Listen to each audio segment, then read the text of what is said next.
तो अब ज़्यादा समय न लेते हुए मैं दीप प्रज्वलन के लिए हमारे मुख्य अतिथि रेलवे के DRM ऑफिसर्स को मैं बुला सर आप आइए। प्रोफेसर सुमन जैन जी को मैं आमंत्रित करती हूँ। प्रोफेसर रामेश्वर राय जी जो हमारे मुख्य अतिथि राष्ट्रीय संगोष्ठी और दिल्ली से आए हुए हैं, सर प्लीज आए। डीन सर आप भी प्लीज आए साथ में। और मैं वीना मैम को भी आमंत्रित करती हूँ। अमलेश सर आप भी आ जाएं। कार्यक्रम के शुभारंभ हो दीप प्रज्वलन के साथ।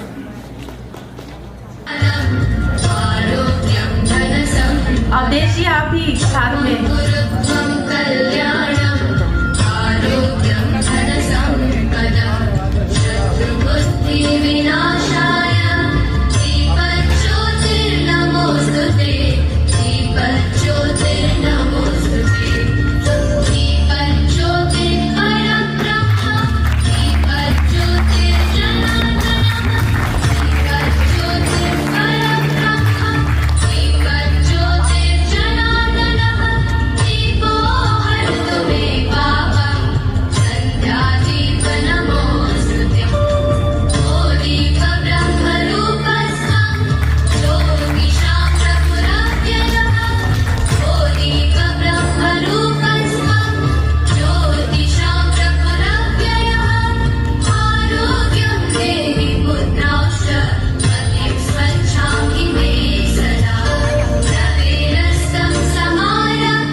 बंद कर दें।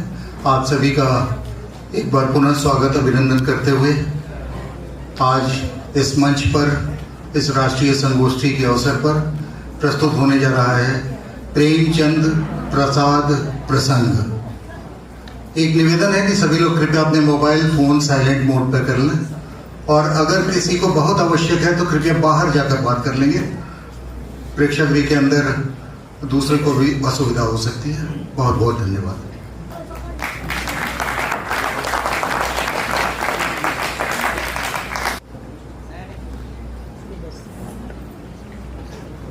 और आशुतोष शास्त्री का नमस्कार।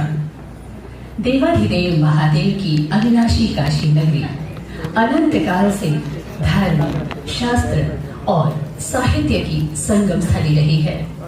कृष्ण द्वैपायन व्यास से लेकर शंकराचार्य, रामानंदाचार्य, वल्लभाचार्य और धर्म सम्राट स्वामी करपात्री जी महाराज तक यहाँ शास्त्रज्ञों की एक सुदीर्घ परंपरा रही है। यदि हिंदी साहित्य के दैदीप्यमान नक्षत्रों की बात करें तो भक्त कवि तुलसीदास से लेकर कबीरदास, रविदास, भारतेंदु बाबू हरिश्चंद्र, पंडित राम सहाय, अंबिका दत्त व्यास, राजा शिव प्रसाद सितारे हिंद, बाबू देवकी नंदन खत्री, जगन्नाथ दास रत्नाकर, डॉक्टर श्याम सुंदर दास, बाबू कृष्णचंद्र, आचार्य रामचंद्र शुक्ल, आचार्य केशव प्रसाद मिश्र, रामचंद्र वर्मा, राय कृष्ण दास और पांडे बेचन शर्मा उग्र से लेकर कथा सम्राट मुंशी प्रेमचंद, महाकवि जयशंकर प्रसाद और विनोद शंकर व्यास के साथ साथ राष्ट्रकवि मैथिली शरण गुप्त, महाप्राण सूर्यकांत त्रिपाठी निराला, महादेवी वर्मा आदि साहित्यकारों का सानिध्य इस नगरी को प्राप्त हुआ है। आज हम काशी के दो समकालीन स्वनामधन्य कालजयी रचनाकारों के जीवन और कृतित्वों के साथ साथ उनकी आत्मीयता, उनकी अंतरंगता और उनकी प्रासंगिकता की चर्चा एक अभिनव प्रयोग के माध्यम से करने जा रहे हैं। इनमें से एक का जन्म 31 जुलाई सन 1880 को वाराणसी के समीप लम्हे नामक ग्राम में मुंशी अजायब राय और आनंदी देवी के घर हुआ। इनका वास्तविक नाम धनपत राय श्रीवास्तव रहा, जिन्हें तत्कालीन परिस्थितियों के कारण प्रेमचंद के नाम से जाना गया। और सुगनी साहू के उपनाम से मशहूर दूसरे साहित्यकार का जन्म वाराणसी की हृदय स्थली में बसे सराय गोवर्धन नामक स्थान पर 30 जनवरी 1889 को हुआ। बाबू देवी प्रसाद और मुन्नी देवी के घर जन्मे इस साहित्यकार का नाम महाकवि जयशंकर प्रसाद के रूप में विख्यात हुआ। इनके पितामह शिव रतन साहू और इनके माता पिता भी बड़े दानी और कला की सेवा के लिए सुविख्यात रहे। काशी की जनता काशी नरेश के बाद हर हर महादेव का उद्घोष इन्हीं के लिए करती थी।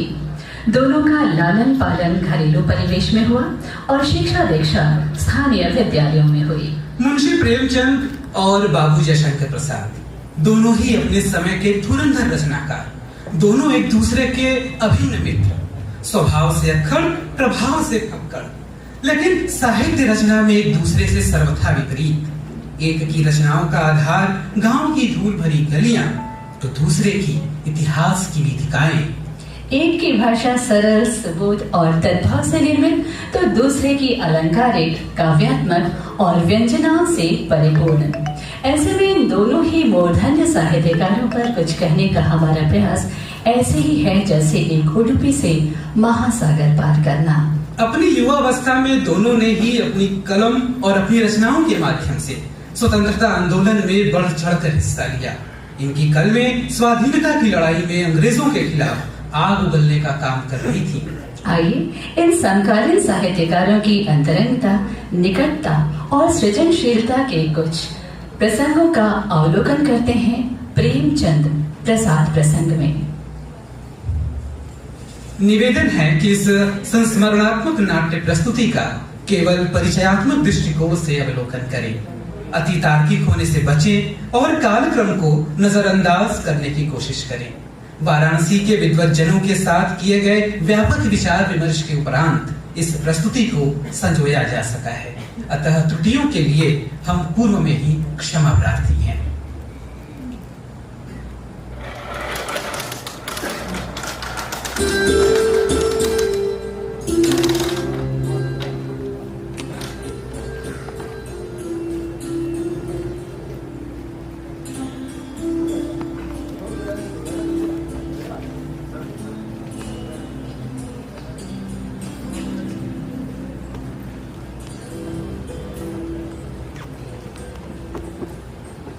हुस्न की देवी यानी मल्लिकाए दिलफरेब ने दिलफिगार से कहा कि अगर तू मेरा सच्चा आशिक है तो जा और दुनिया की सबसे बेश शय लेकर मेरे दरबार में आ, तब मैं तुझे अपनी गुलामी से कबूल करूंगी।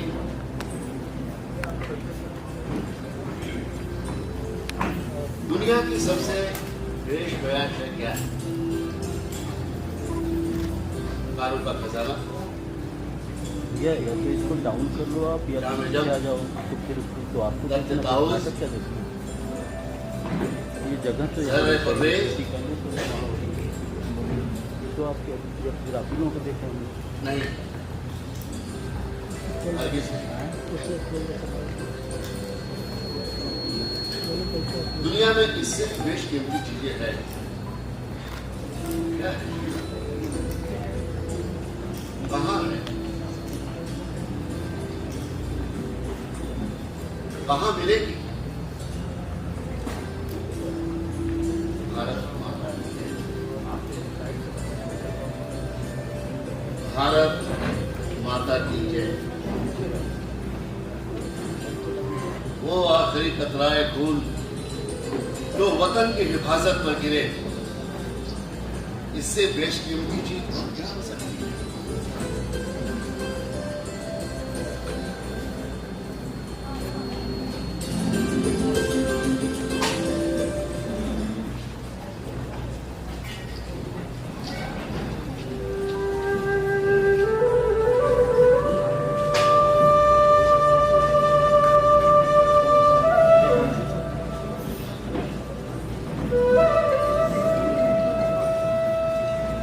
अब जागो जीवन के प्रभात।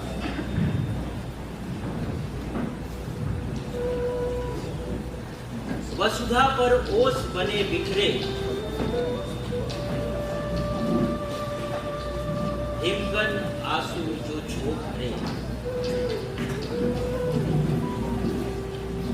उषा बटोरती करुणगार। अब जागो जीवन के प्रभात। दब नैनों की ताराएं सब गूंद रही हिरण दल में है अब। चल रहा सुखद यह मलयवाद।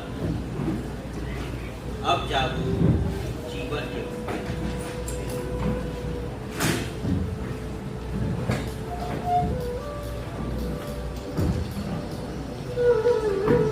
रजनी की लाज समेटो तो,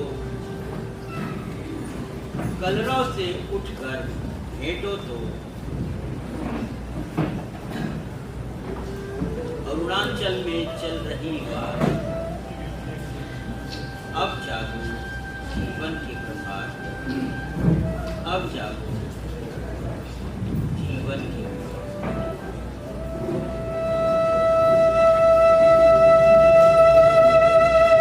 धनपत राय श्रीवास्तव जी के प्रथम कहानी संग्रह का प्रकाशन सन 1908 में हुआ। सोजे वतन नामक एक कहानी संग्रह उर्दू में प्रकाशित हुई। देशभक्ति की भावनाओं से ओतप्रोत इस संग्रह को तत्कालीन अंग्रेजी सरकार ने प्रतिबंधित कर दिया और इसकी प्रतियां जब्त कर ली गई। वाह, बहुत अच्छा लिखा। ये तो मेरे मन की बात है, जिसे आपने अपने शब्दों से चित्रित कर दिया है। मैं तुम्हारी भावनाओं को बहुत अच्छी तरीके से समझता हूँ। सो तो है। ये सोजे वतन का क्या हुआ? अंग्रेजी सरकार अपनी कहानियों और उपन्यास को दया करके आखिर क्या कर लेगी? प्रतिबंध लगाकर आखिर करे क्या लेगी? करेगी क्या? बस वो अपनी भड़ास निकाल रहे हैं। हम लेखक लोगों के प्रतिबंध लगाकर कलमकारों की कलम में आग ही लगा रहे हैं, आग। अब तो हम सोजे वतन को हिंदी में लिखेंगे। धनपत राय नहीं, लेखक होंगे प्रेमचंद। वाह, प्रेमचंद बहुत अच्छा नाम है। अंग्रेजों की दमनकारी नीति की आपने ऐसी काट निकाली कि सांप भी मर जाए और लाठी भी न टूटे।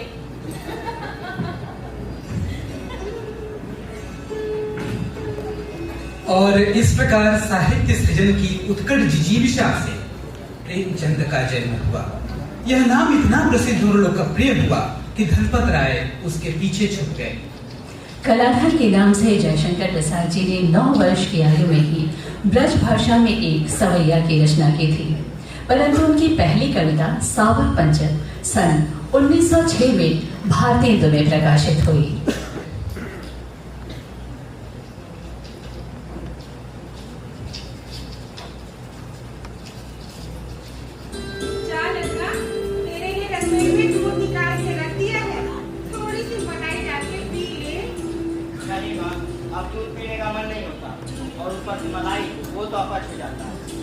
शारीरिक व्यायाम नहीं करेगा तो अपच तो होगा ही। देख तेरे दादाजी को और तेरे बाबूजी के दादाजी को, दोनों हजार दंड बैठक रोज करते हैं और 100 किलो के मुक्तर फेरा करते हैं। जी, बाबूजी को तो मैं रोज ही देखता हूँ और थोड़ा बहुत मैं भी कर लेता हूँ। और पिताजी, आपने इतना स्वादिष्ट भोजन कहाँ से बनाना सीखा? आपको माँ से भी ज्यादा स्वादिष्ट भोजन बनाना सीखा। अरे खानदानी सिफत है ये, खानदानी।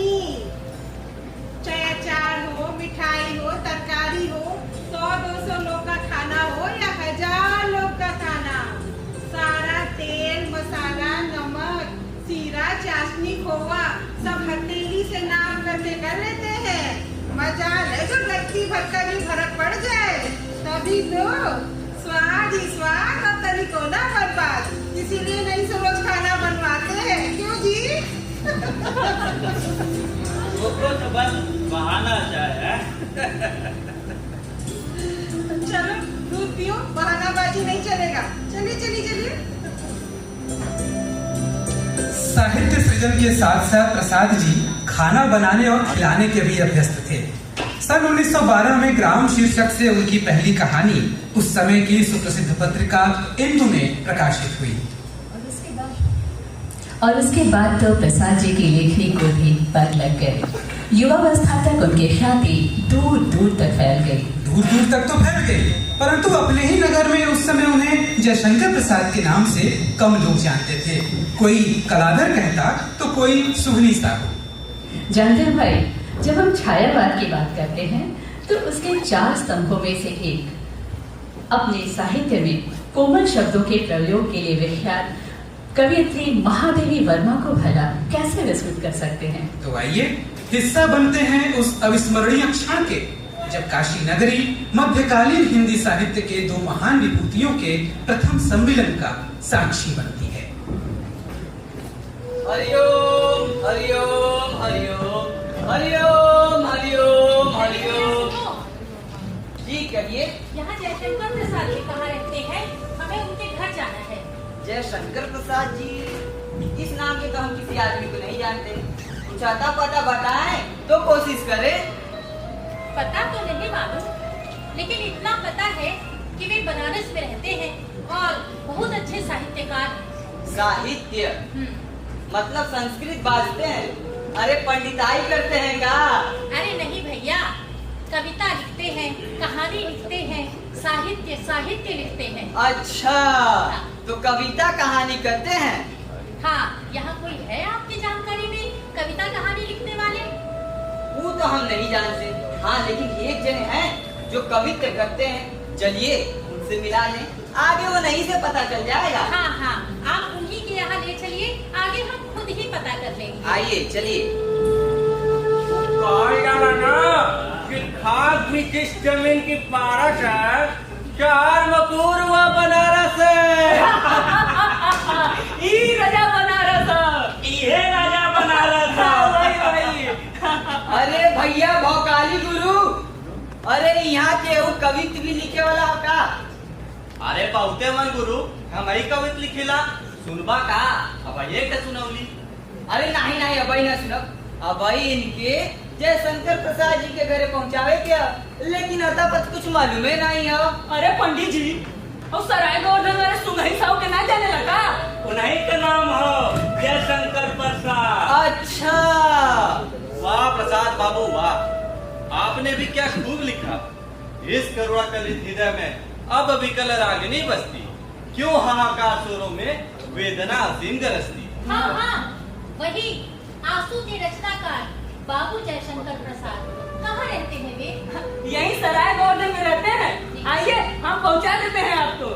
अच्छा तो भैया पहुंचा दिया। हम चलत है तनी विश्वनाथ मंदिर दर्शन करे के है। हर हर महादेव।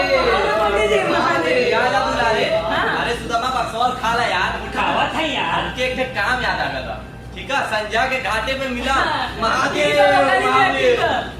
सुदामा बचा ला। अरे नहीं नहीं, ठीक है। अरे घबराइए मत, सब बनारसी एक जैसे नहीं होते हैं।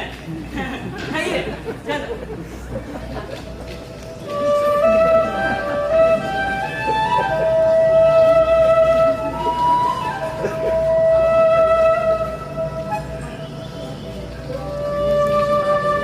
आप कहीं बाहर से आई हुई लगती है। हाँ, मैं महादेवी वर्मा इलाहाबाद से आ रही हूँ। महादेवी वर्मा, धन्य हुए हम काशीवासी आज आपका दर्शन पाकर। हिंदी साहित्य के क्षेत्र में आपकी चर्चा तो पूरे देश में है। क्या मार दे लगला साहित्य बाचे। आइए हम आपको पहुंचा देते हैं। देरी होता है, जल्दी जल्दी ले चलेंगे। चलो चलो। भैया महादेव,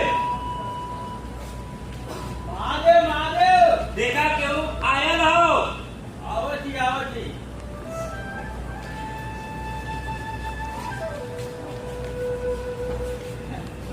भैया महादेव। महादेव महादेव। ये आपसे मिले खातिर आया है।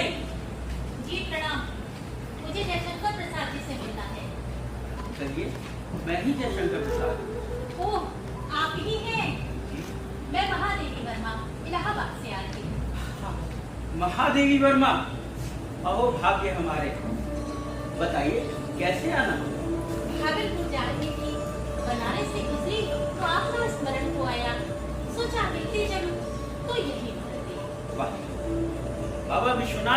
में आपका स्वागत है। अच्छा भैया, अब हम लोग चले गए। महादेव महादेव महादेव महादेव। आइए, आप आइए।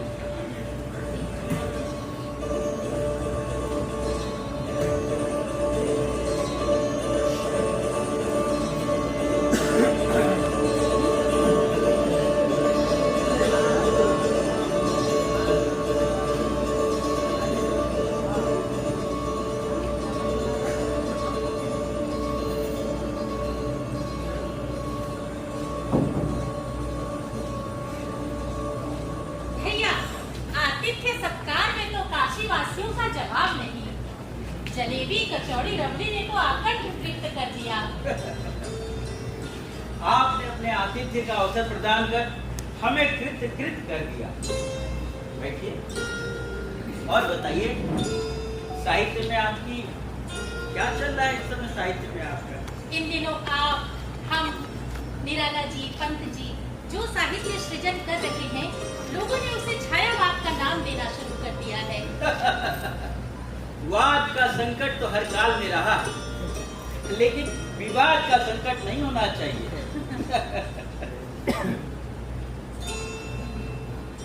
कहते हैं कि काव्य शास्त्र विनोदेन कालो गच्छति धीमता, और सामने जब छायावाद के दो प्रतिनिधि हस्ताक्षर हों तो काव्य की बात तो होगी ही। जी हाँ, और काव्य की पहली शर्त के अनुसार ही छायावाद भी कल्पना प्रधान और प्राचीन संस्कृत साहित्य से प्रभावित रहा है। ये खड़ी बोली के सांस्कृतिक जागरण का वो काल है जिसका आरंभ भारतेंदु बाबू हरिश्चंद्र से हुआ। वाह, बहुत गहरी रुचि है आप। अगर आपके कौशल बिंदु एक कविता का दर्शन हो जाता तो सोने पर सुहागा हो जाता। जी आप मुझसे बड़े हैं, पहले आप सुनाइए। वैसे तो आपकी बहुत सारी रचनाएं पढ़ी है, लेकिन इस काशी पर आधारित, काशी की पृष्ठभूमि पर आधारित कोई कहानी हो तो अवश्य सुनना चाहूंगी। जरूर। अभी हाल ही में मैंने एक पत्रिका में ये एक कहानी लिखी है जिसका शीर्षक है गुंडा। सुनिए। वो 50 वर्ष से ऊपर था, तब भी वो युवकों से अधिक बलिष्ठ और दृढ़ था। चमड़े पर छुरियां नहीं पड़ी थी। वर्षा की झड़ी हो या पूस की रातों में कड़कड़ाती हुई ठंड, जेठ की रातों में जब वो पैदल चलता था तो नंगे शरीर ही घूमने में उसे आनंद आता था। पंजों के बल जब वो चलता था तो उसकी नसें चटाचट बोलती थी। वो था ननकू सिंह, काशी का गुंडा।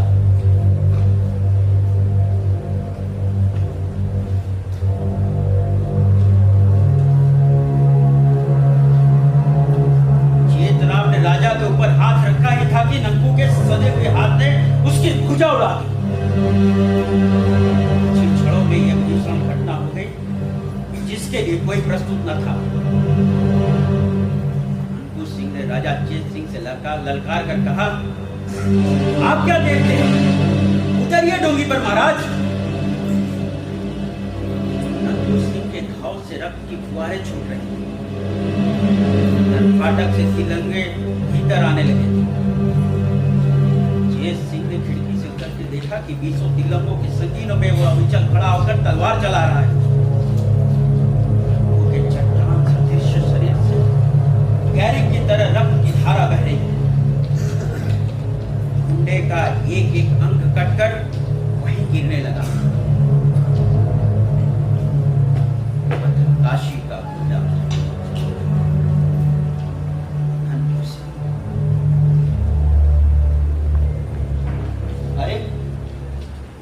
आप कहां खो गई? ये कहानी नहीं, मनोमस्तिष्क पर छा जाने वाली सच्ची घटना प्रतीत होती है। हाँ, ये काशी की सच्ची घटना पे आधारित कहानी।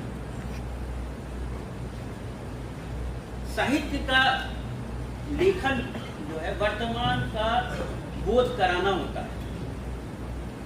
अच्छा, अब आप अपनी एक कविता जरूर सुनाइए। जो आ गया। हाल ही में प्रकाशित काव्य संग्रह बिहार से एक रचना सुनाती हूँ। मैं अनंत पथ में लिखती जो सस्मित सपनों की बातें, उनको कभी न धो पाएंगी अपने आंसू से रातें। उड़ उड़ कर जो धूल करेगी मेघों का नभ में अभिषेक, अमिट रहेगी मेरी पीड़ा में मेरी पीड़ा की रेख। बहुत तारों में प्रतिबिंबित हो मुस्काएंगी अनंत आंखें, होकर सीमाहीन शून्य में मड़राएंगी अभिलाषी। वीणा होगी मुख बजाने वाला होगा अंतर्धान, विस्मृत के चरणों पर आकर लौटेंगे सौ सौ निर्वाण। जब असीम से खो जाएगा मेरे नभ सीमा का मेल, देखोगे तुम देव अमरता खेलेगी मिटने का खेल। मैं अनंत पथ में लिखती जो सस्मित सपनों की बातें, उनको कभी न धो पाएंगी अपने आंसू से रातें। वाह, बहुत सुंदर स्वर और भावना का ऐसा मेल अद्भुत। बहुत सुंदर, इतना सुंदर, हृदय के तारों को झटपट कर दिया मैंने। बहुत ही सुंदर। मैं अभी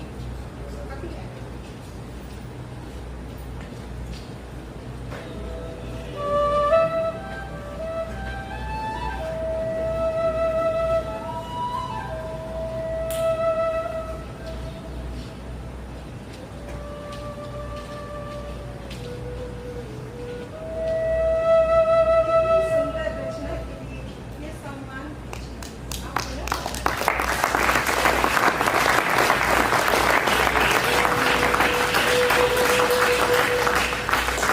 आपके हाथों ये सम्मान पाकर आज मैं निहाल हो उठी। इस क्षण को मैं आजीवन नहीं भूल सकती। अच्छा, अब मैं चलती हूँ, ट्रेन का समय हो चला है, फिर मिलेंगे। भगवान विश्वनाथ चाहेंगे तो हमारी मुलाकात अवश्य होगी। बेटा रत्नशंकर, आया पिताजी।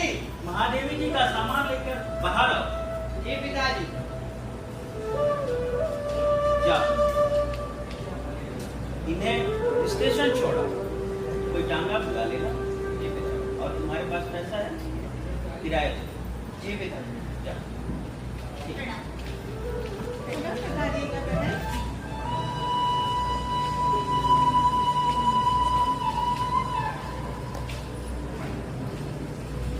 काशी नगरी में तो विद्वानों और साहित्यकारों की पूजा की परंपरा रही है।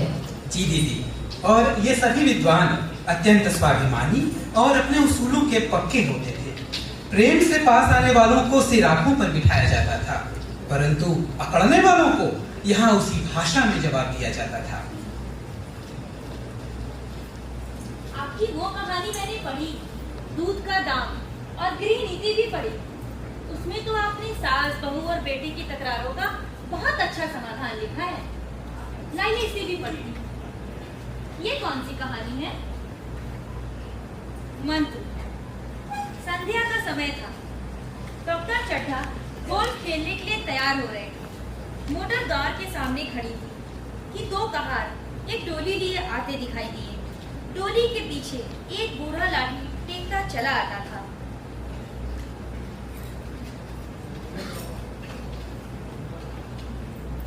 डॉक्टर चड्ढा ने नारायणी से कहा, रात को तो मैंने नहीं पहचाना, पर जरा साफ हो जाने पर पहचान गया।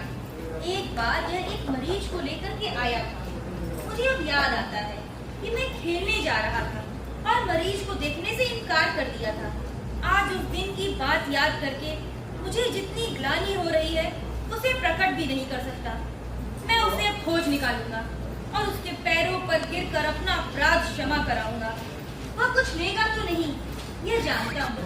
उसका जन्म यश की वर्षा करने के लिए ही हुआ था। उसकी सज्जनता ने मुझे ऐसा आदर्श दिखा दिया जो अब से जीवन पर्यंत मेरे सामने रहेगा। मैं बहुत थक गया हूँ। हाँ, सारा दिन स्कूल में काम करते करते आप तो थक ही गए होंगे। आज इंस्पेक्टर आप स्कूल आए थे ना? अच्छा। हाँ, बहुत गहन निरीक्षण किया। भाई मेरे अफसर हैं और मदद तो करनी ही पड़ती है।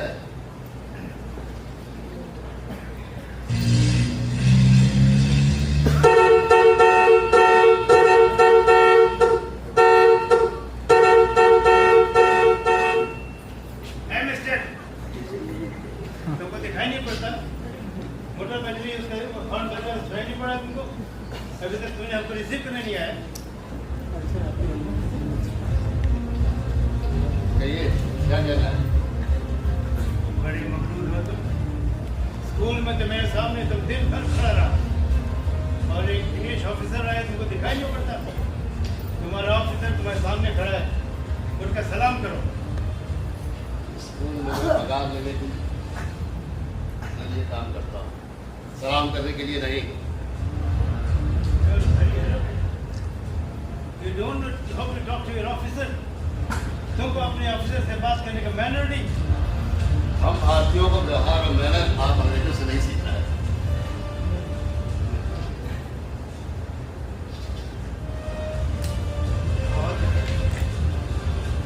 हम जिला करते हैं।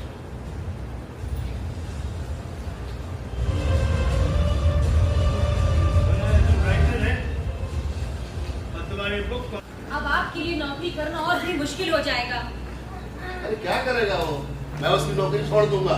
अब मैं अंग्रेजों की गुलामी नहीं करूंगा। अरे तो फिर अब आप क्या करेंगे? देखा जाएगा। हाँ,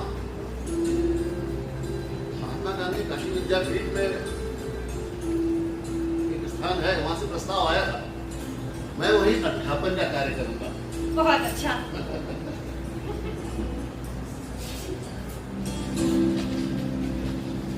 बनारस हमेशा से ही साहित्यकारों का गढ़ रहा है। यहाँ उनका जमावड़ा भी खूब होता था और उनकी बैठकें भी खूब जमती थी। बाबू श्याम सुंदर दास जी द्वारा स्थापित नागरिक विचारणी सभा हो या बेनी राम का बाग, जिसे आज बिनिया बाग कहते हैं। इनके साथ साथ गंगा के घाटों पर काशी हिंदू विश्वविद्यालय में और काशी विद्यापीठ में भी साहित्यकारों की मंडली चर्चा पर चर्चा किया करती थी।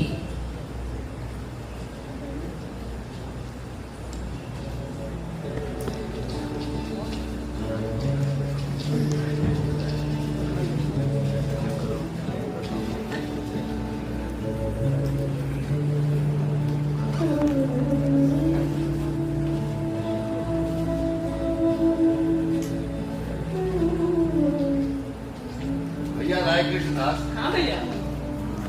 हम तो प्रसाद बाबू के नजदीक रहे बदे एक पियरी परीक्षक कोठरी ले लेंगे और उनके साथ साथ यही बहाने आप लोगों का भी दर्शन हो जाएगा। और नहीं तो का ये बहुत बढ़िया गईला प्रेमचंद बाबू। प्रसाद बाबू थोड़ा देरी से ही हैं। मैथिली सरल बाबू आए नु, वो नहीं के लेके गंगा स्नान करावे गए नु। अरे वाह भैया, ई तो बड़ा बढ़िया समाचार सुनौला। आज तो लगा था कि जम के बैठकी हो। हाँ, एकदम वो एकदम। लेकिन भैया प्रेमचंद जी, आज आजकल तोहार नाम तो प्रगतिशील लेखक में होवे लगल हो। अरे नहीं विनोद भैया, लोगों ने कैसे समझाई? दलित और गरीब के बारे में लिखे वाले लेखक के लोग प्रगतिशील समझा। अब हर आदमी के मन के विचार के नहीं ना बदल सकीला। अरे भैया बदले के आप तो प्रसाद बाबू के टोक टोक के ऐसा बदल देना कि कंकाल और तितली जैसा रचना सामने आ गए। अरे नहीं, प्रसाद बाबू कंकाल जैसन रचना के तो दुनिया के ऊपर उठा के रखले हुए। ये तो उनका पुरुषार्थ रहा।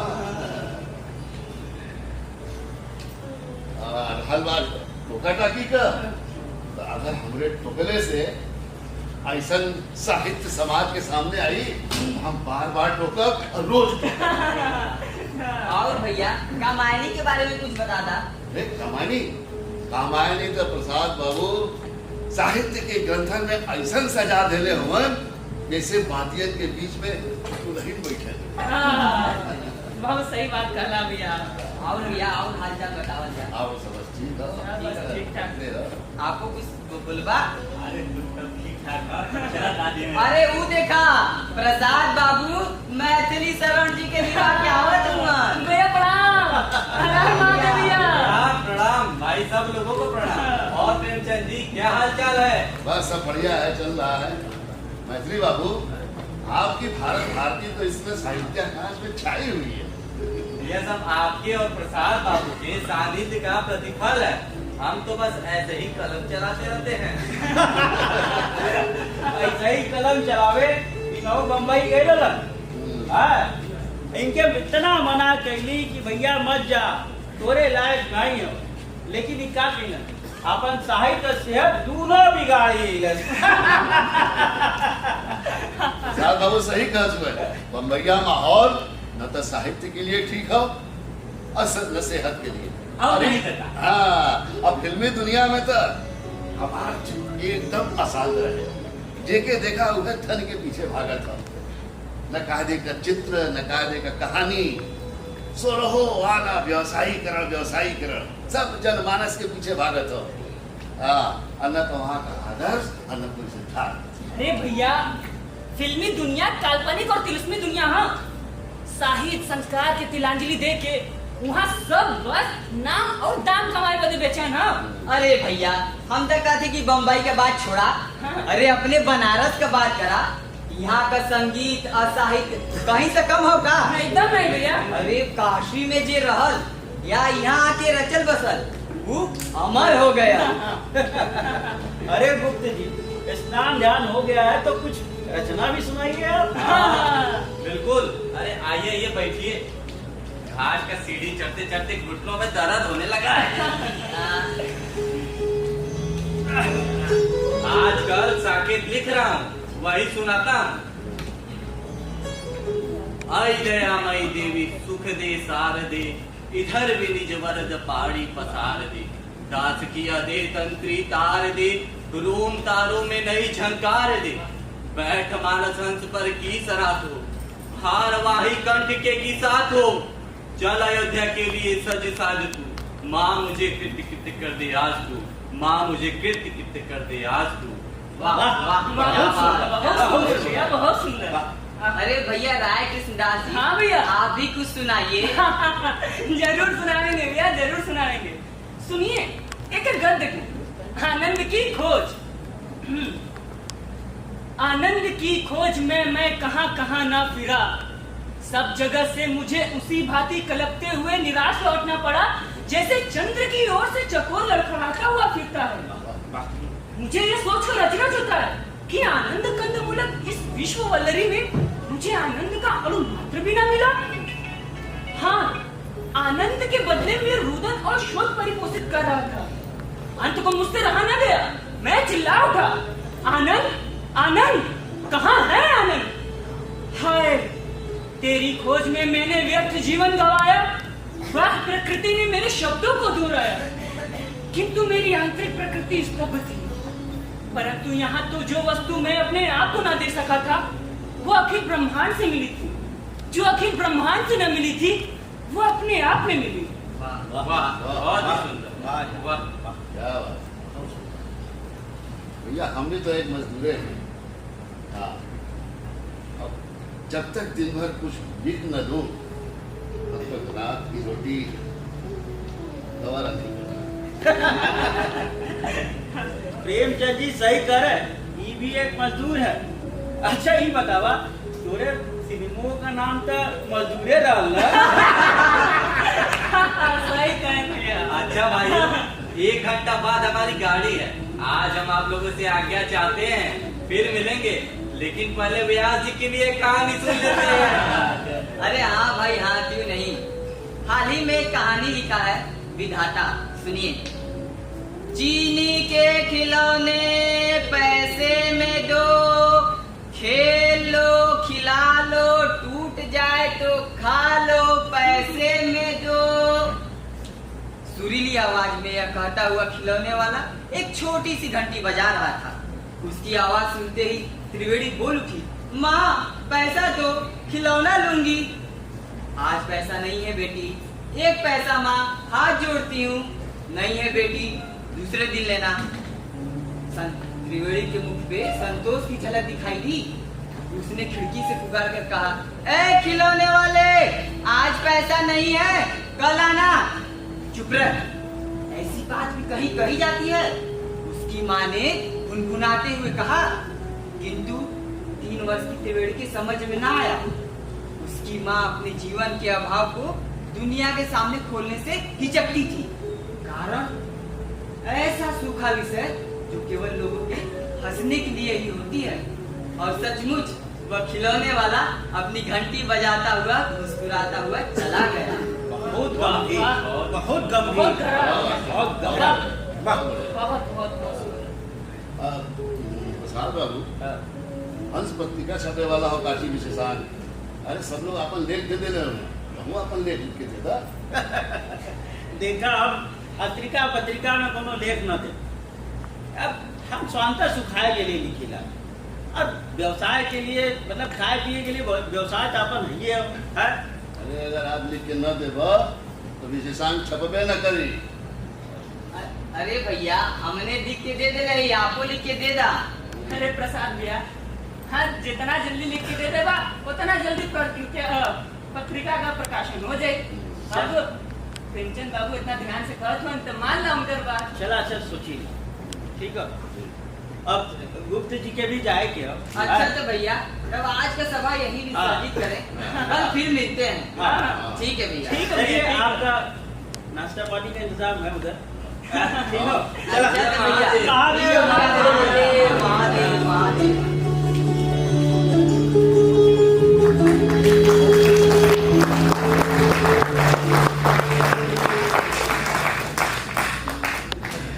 इन साहित्यकारों की अंतरंगता, सुख दुख में सहभागिता, आलोचना समालोचना से एक दूसरे की रचनाओं और उनके साहित्य सृजन को परिमार्जित कर पूर्णता प्रदान करने का सहयोग का अनुपम उदाहरण दिखाई देता है। और जैसा कि प्रेमचंद जी ने कहा था, प्रसाद जी की रचना प्राप्त न होने पर हंस का प्रकाशन रोक दिया और तब तक रोके रखा जब तक प्रसाद बाबू ने एक कहानी लिखकर दे नहीं दिया।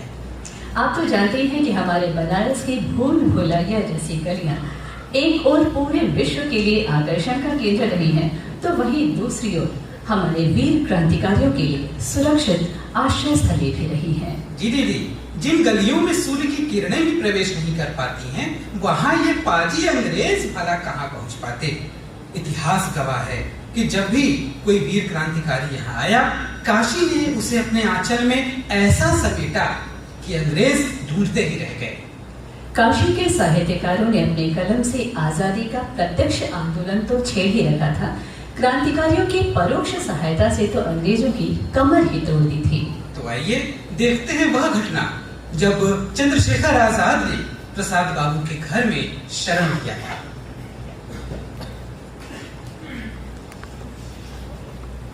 आइए,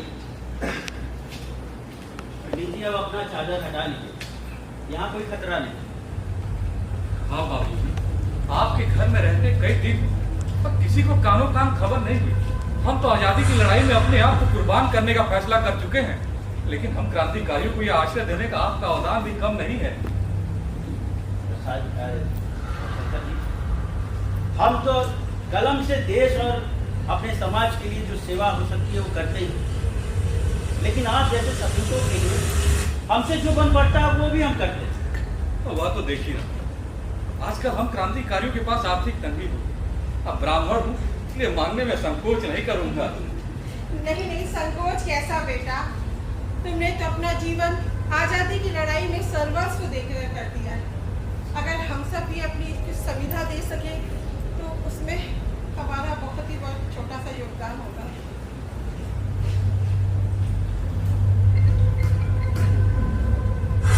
मैं आपसे पूरी तरह सहमत हूँ चंद्रशेखर भैया, मुझे भी अपने साथ ले चलिए, मैं भी क्रांतिकारी बनूंगा। अच्छी बात है रत्न शंकर, अभी आप छोटे हैं, थोड़ा बड़े हो जाइए और खा पी कर तंदुरुस्त हो जाइए। फिर जब आप जैसे युवकों की जरूरत पड़ेगी तो अवश्य आपको ले चलूंगा। फिलहाल तो अभी मैं चलता हूँ, आज क्रांतिकारियों की गुप्त बैठक। जय हिंद। बेटा संभल करके जाना, ये स्वर्ण आभूषण हमारे शरीर में किस काम के? यदि देश की आजादी में ये काम आ जाए तो हमारी तरफ से कुछ सहयोग समझ करके रखो बेटा। और ये अंग्रेज अफसर बहुत बुरे हैं बेटा, संभल से जाना।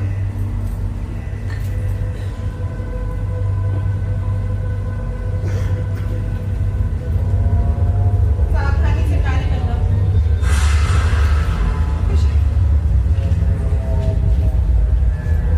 ठहरो, मैं मार्ग देख करके आती हूँ, निष्कंटक है कि नहीं।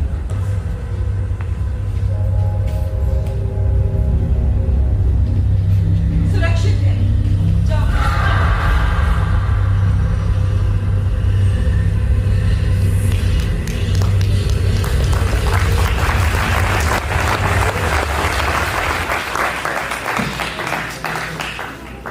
मुंशी प्रेमचंद और जयशंकर प्रसाद दोनों ही अपने समय के दिग्गज लेखक, विचारक और साहित्यकार थे। तत्कालीन सामाजिक परिस्थितियों को अपने साहित्य में बेहद मार्मिक और प्रभावी ढंग से इन्होंने प्रस्तुत किया। लेकिन वह जो सृष्टि का शाश्वत नियम है जिससे सब बंधे रहते हैं, उससे ये दोनों महान हस्तियां भी अछूती नहीं रही। उस समय के असाध्य क्षय रोग से ग्रसित मुंशी जी 8 अक्टूबर 1936 को अपनी दिव्य यात्रा कर चले गए।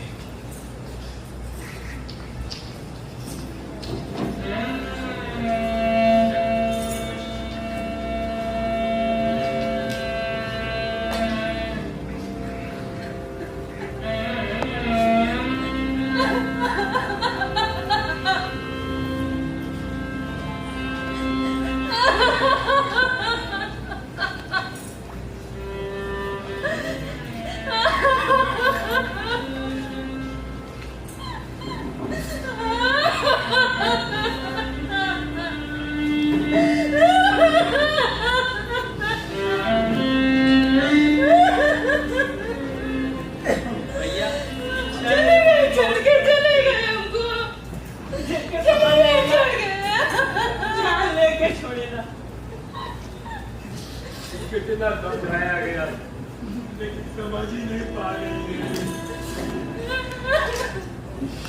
भैया प्रेमचंद जी जो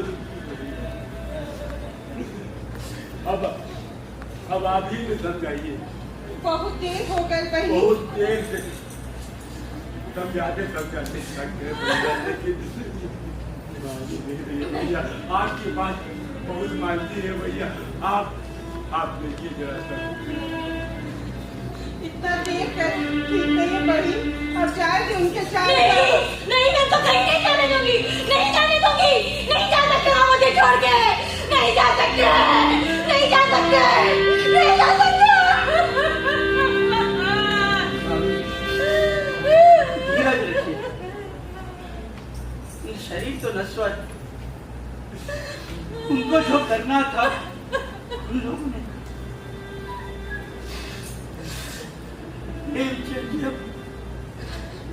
अब नहीं रहे भाभी जी। नहीं, मैं फिर से विधवा नहीं होना चाहती, मैं दोबारा विधवा नहीं होना चाहती, मैं नहीं हो सकती दोबारा विधवा। नहीं, मैं तो कहीं नहीं जाने दूंगी, मैं नहीं जाने दूंगी।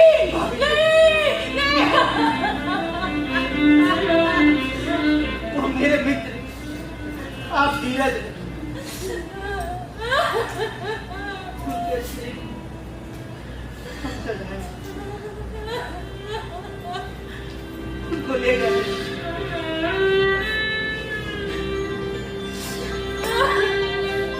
चलिए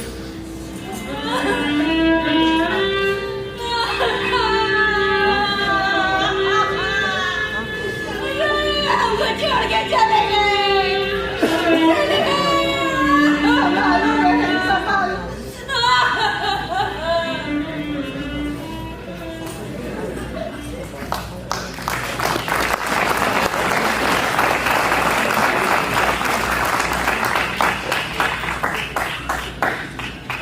प्रेमचंद जी का जाना प्रसाद जी के लिए भी बहुत बड़ा सदमा था। संक्रामक क्षय रोग का डर प्रसाद जी के भी मन में घर कर गया और एक ही वर्ष बीता होगा कि वो भी अपने अभिन्न मित्र का अनुगमन करते हुए 15 नवंबर सन 1937 को मात्र 47 वर्ष की अल्पायु में ही शिव सायुज्य को प्राप्त हो गए। और इस तरह एक वर्ष के अंतराल पर इन दोनों महान विभूतियों के स्वर्गारोहण से साहित्य जगत में एक ऐसा शून्य उत्पन्न हो गया जिसकी भरपाई कभी नहीं हो सकती थी। प्रसाद जी के निधन के बाद नागरी बेचारी सभा में स्थानीय साहित्यकारों द्वारा एक शोक सभा का आयोजन किया गया, जिसमें प्रसाद जी के निधन से मर्माहत महाप्राण पंडित सूर्यकांत त्रिपाठी निराला भी उपस्थित हुए। शोक सभा में निराला जैसे साहित्यकार की ऐतिहासिक और गरिमा में उपस्थिति से अभिभूत आयोजकों ने उनसे उस शोक सभा की अध्यक्षता करने का आग्रह किया, जिसे निराला जी ने भारी मन से अस्वीकार करते हुए मात्र इतना कहा, नहीं, मैं अपने मित्र की शोक सभा की अध्यक्षता नहीं कर सकता। शोक सभा में वक्तागण अपने शाब्दिक पुष्पों से प्रसाद जी को अपनी श्रद्धांजलि अर्पित कर रहे थे। तभी निराला जी के मुख से बरबा से प्रसाद जी का ये गीत फूट पड़ा। वेदना मिली विदाई, वेदना मिली विदाई, वेदना मिली विदाई। मैंने भरवश जीवन संचित मधुकरियों की भीख लुटाई, वेदना मिली विदाई। छल छल थे संध्या के श्रम कर, आंसू से गिरते थे प्रतिक्षण, मेरी यात्रा पर नीरवता अनंत तगड़ाई, वेदना मिली विदाई, वेदना मिली विदाई।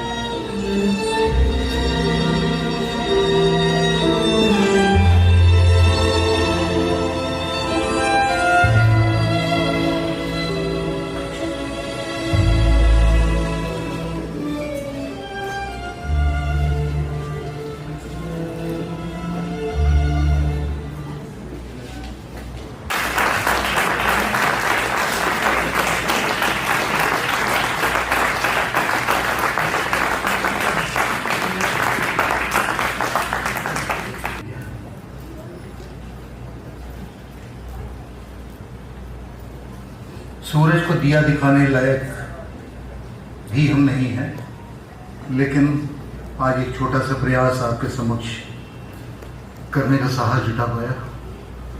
जो भी बन पड़ा आपके समक्ष रहा। इस प्रस्तुति में जिन कलाकारों ने भाग लिया, जिन्होंने अपना योगदान दिया, सबसे पहले राहुल कुमार रजक और शेषनाथ यादव,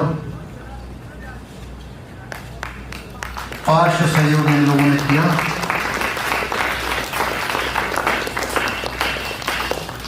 रूप सज्जा कुतुब कमाल और प्रकाश संयोजन विकास यादव और हर्ष पटेल। कृपया मंच पर आए। और साथ ही इनकी वेशभूषा इनकी रूप सज्जा की अवधारणा जिन्होंने की, श्रीमती वीणा सहाय जी, सादर निवेदन है आपको कि मंच पर आएं।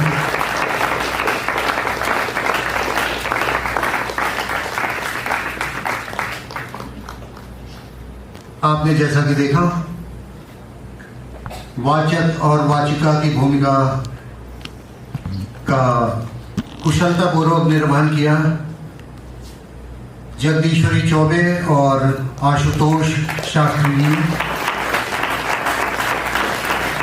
प्रेमचंद की भूमिका में आपके सामने थे दिनेश श्रीवास्तव जी, और जयशंकर प्रसाद की भूमिका में थे बालमुकुंद त्रिपाठी। शिवरामी देवी ये प्रेमचंद जी की पत्नी की भूमिका में रही, जागृति श्रीवास्तव, और कमला देवी प्रसाद जी की पत्नी का, जिन्होंने प्रसाद जी की पत्नी की भूमिका निभाई, जयंती कुंडू जी। कृष वर्मा रत्न शंकर की भूमिका में थे। सुषमा गुप्ता जी महादेवी वर्मा की भूमिका में। विमल बहादुर सिंह सूर्यकांत त्रिपाठी निराला। संगम कुमार रावत चंद्रशेखर आजाद। अंग्रेज अफसर डॉक्टर दीपक कुमार, हमारे कामान्य संस्था के अध्यक्ष और हम सबके प्रेरणा स्रोत डॉक्टर दीपक कुमार। श्री अमित कुमार श्रीवास्तव दोहरी भूमिका में रहे, पंडित जी और विनोद शंकर व्यास जी की भूमिका निभाई।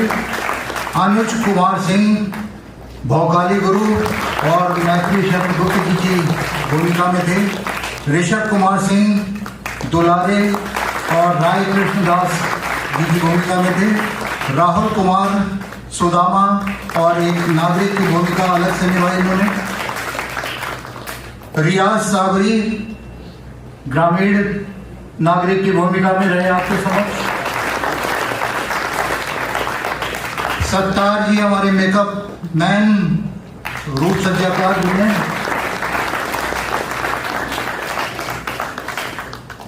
शेषनाथ जी तो आ चुके हैं, और मैं स्वयं अमलेश श्रीवास्तव।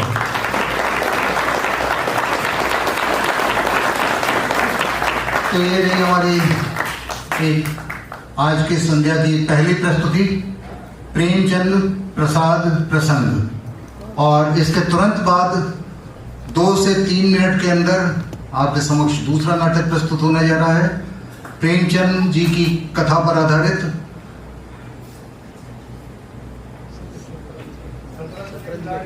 हमें नहीं पता है। जी हाँ, शतरंज के खिलाड़ी। इसका नाट्य रूपांतरण किया श्रीमती वीणा सहाय जी ने। शतरंज के खिलाड़ी कृपया पर्दा बंद करें।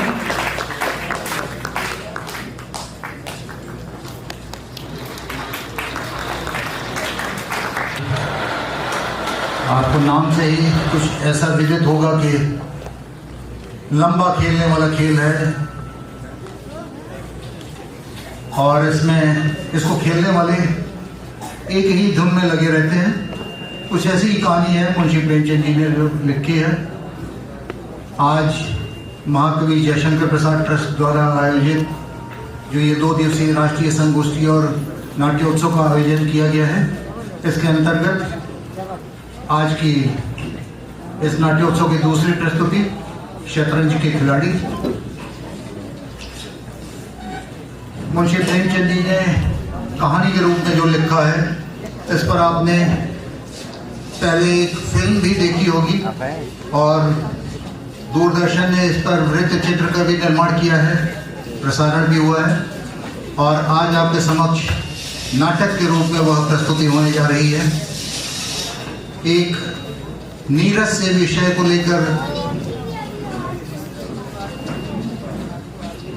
जो कथा मुंशी जी ने लिखी, उसे आज कितना सरस ढंग से हम प्रस्तुत कर पा रहे हैं, ये आपके समक्ष आने जा रहा है। तो प्रस्तुत है अब नाटक शतरंज के खिलाड़ी, कुछ ही क्षणों में।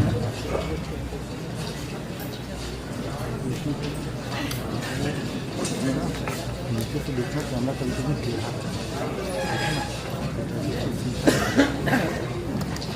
वाइड करके पर्दे खोलते हुए चाहिए, पूरा वाइड करके